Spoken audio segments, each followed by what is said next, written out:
నమస్తే అందరికీ. ఇప్పుడు మనం ఆసనాలకు ఎలా సిద్ధం కావాలి చూద్దాం. ఇది కూడా డాక్టర్ గారు సత్యనారాయణ గారు ఇష్టంగా చూద్దాం. ఫస్ట్ పాయింట్, మొదటి దఫా నీరు.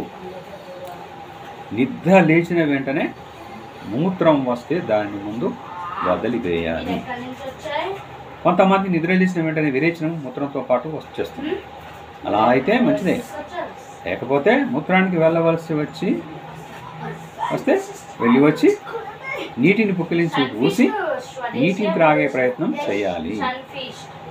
రొంపలు, దగ్గు, ఆయాసం, కఫం, ఎసిడిటీ మొదలగు ఇబ్బందులు ఉన్నవారు గోరువెచ్చని నీరు త్రాగాలి. కంపల్సరీగా కూడా తాగొచ్చు, వాళ్ళు మటుకు కంపల్సరీ తాగాలి. మిగతా వారు మామూలు నీరు తాగుతారు. ఫ్రిడ్జ్ నీరు త్రాగరాదు. Fridge water is prohibited. నీటిని 1-2 అంచెలుగా 5-6 నిమిషాల్లో 1 లీటర్ నుండి 1.5 లీటర్ల వరకు త్రాగితే మంచిది. ఎవరు ఎంత నీరు పొట్ట నిండా త్రాగగలిగితే అంత మంచిది.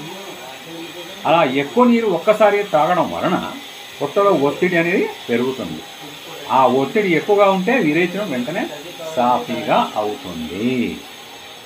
అదే నీటిని కొద్దిగా తాగితే పొట్టపై ఒత్తిడి రాదు, మలం కదలదు. ఇది మొదటి దఫా నీరు. First point. నెంబర్ 2, మొదటి విడత విరేచనం. ఇదేంటి? పైన చెప్పినట్లు ఇందాక డిస్కస్ చేసినట్టుగా నీటిని త్రాగేసరికి ఆ ఒత్తిడికి పొట్టలో నరాలకు కదలికలు వస్తాయి. వెంటనే ప్రేగులలో కదలికలు మొదలవుతాయి. పొట్టలో పడ్డ నీటి ఒత్తిడి పొట్ట కిందనున్న మలాశయం మీద కూడా పడుతుంది. ఆ ఒత్తిడికి ప్రేగులలోని మలం ముందుకు తరగడం ప్రారంభిస్తుంది. మనం నీటిని త్రాగిన తర్వాత ఏ పని చేయకుండా మనసును ప్రేగులపై లగ్నం చేసి 5-10 నిమిషాలు ఇంట్లో అటు ఇటు తిరుగుతూ మలం ప్రేగులలో కదలికను గమనించాలి. ఇలా మనసు పెట్టి ఆలోచన చేయడం వలన మలాన్ని పట్టుకున్న నరాలు ఫ్రీగా సల్లు వదులుతాయి. ఫ్రీగా అవుతాయి. దాంతో ఎక్కువ భాగం ప్రేగులోని మలం కదలి సిద్ధంగా ఉంటుంది. ప్రేగులో బాగా కదలికలు ఎక్కువ విరోచనం కదిలి ఇక దొడ్లోకి వెళ్ళిపోవాలని అర్జెంటు అనిపిస్తే కానీ దొడ్లోకి వెళ్ళకూడదు.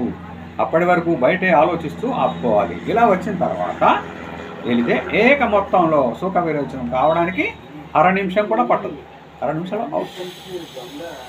ఇలా సుఖ విరేచన కార్యక్రమాన్ని పూర్తి చేసిన తర్వాత ఏ పని ప్రారంభించినా ఇది మన దినచర్యలో భాగంగా అలవాటు చేసుకోవాలి. తర్వాత పళ్ళు తోముకునే కార్యక్రమం పూర్తి చేయాలి. ఆసనాలకు మిగతా శరీర శ్రమకి అనుకూలంగా నడుము లూజ్గా ఉండేటట్లు బట్టలు వేసుకోవాలి. నీటిని త్రాగిన 20-25 నిమిషాల్లో ఏ శారీరక శ్రమనైనా ఆసనాలైనా ప్రారంభించవచ్చు. అంటే ఒక 1/2 అవర్, నీటిని త్రాగిన 1/2 అవర్ మనం స్టార్ట్ చేయాలి. అంటే ఈ లోపల మనకి ఇదంతా అయిపోతుంది, విసర్జన కార్యక్రమం అయిపోతుంది. కారణం, ఆసనాలు ప్రారంభించే ముందు ఏం చేయాలి? నీటిని త్రాగిన 20-25 నిమిషాల తర్వాత ఏ కార్యక్రమమైనా ప్రారంభించవచ్చు. ఆసనాలను ప్రారంభించే ముందు ప్రాణాయామాన్ని, సూర్య నమస్కారం చేయడం పూర్తి చేయాలి.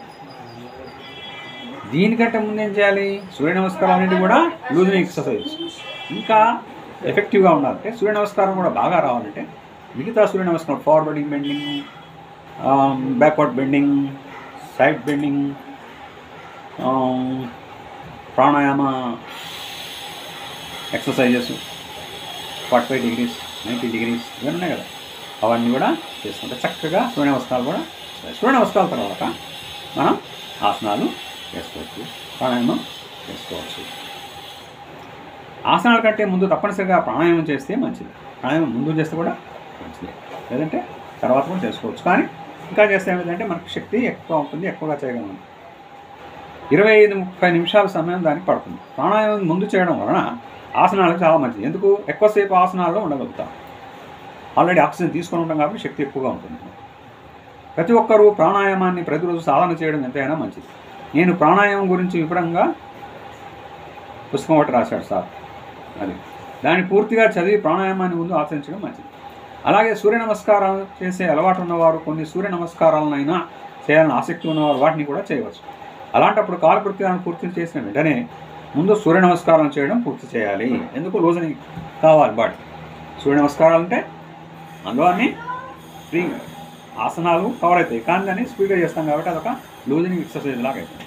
సో దానికన్నా ముందు మనం నేను చెప్పినట్టుగా మిగతా కూడా చేసుకునే బెటర్. వాడి తర్వాత ప్రాణాయామం చేస్తే తర్వాత ఆసనాల కార్యక్రమం. ఈలోపు శరీరం, శ్వాసక్రియ ఈ రెండింటితో ఆసనాలకు బాగా సిద్ధమై ఉంటుంది కాబట్టి ఫలితం మంచిగా ఉంటుంది. కేవలం ఆసనాలే చేయదలిసిన వారు కాలకృత్యాలను పూర్తి చేసిన వెంటనే వాటిని ప్రారంభించవచ్చు. ఫలితం కొంచెం తక్కువగా ఉంటుంది.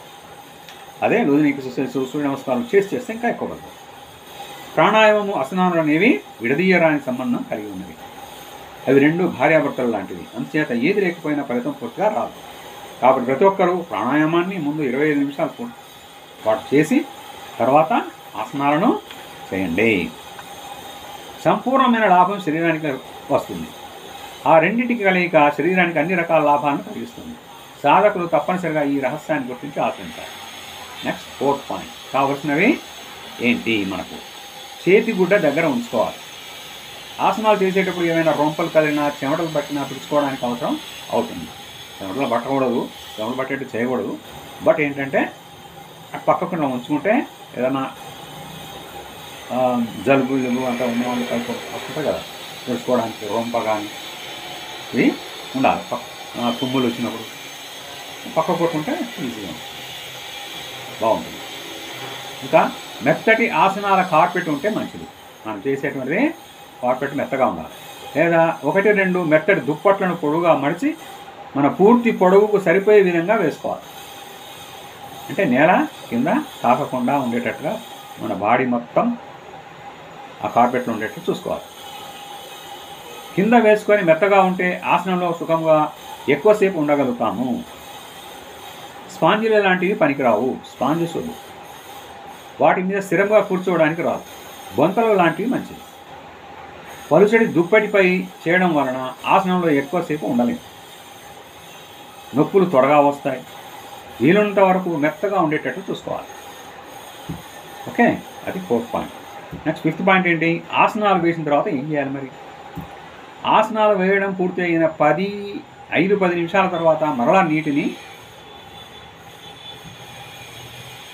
1 నుండి 1.5 లీటర్ల వరకు త్రాగి మనస్సును ప్రేగులపై పెట్టి విరోచనం అవ్వాలని ప్రయత్నిస్తే రెండవ విడత ఆ విరోచనం సాఫీగా అవుతుంది.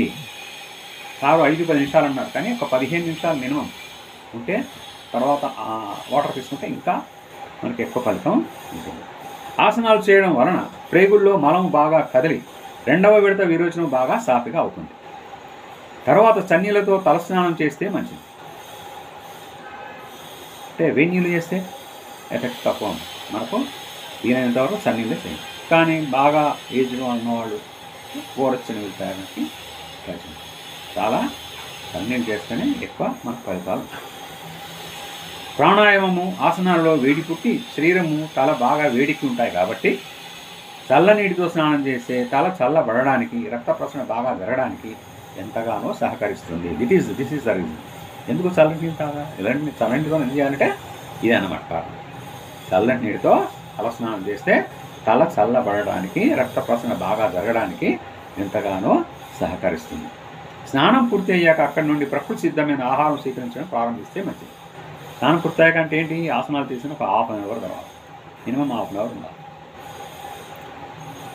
ఇక్కడ ఇది ఆటోమేటిక్గా ½ అన్ అవర్ అవుతుందన్నమాట. తెల్లవారుజామున నిద్రలేచి ఎక్కువ నీరు త్రాగి సుఖంగా విరోచనం అయ్యేటట్టు చూసుకొని ఆ తర్వాత ముందు ప్రాణాయామాన్ని, దానికన్నా ముందు లూజనింగ్ ఎక్సర్సైజెస్, ఆసనాలు శరీరాన్ని సిద్ధం చేయడం అన్ని విధాలు ఎంతో మంచిది. ఇలా మీరు చేసి ఆరోగ్యాన్ని పొందుతారని ఆశిస్తున్నాను. Thank you.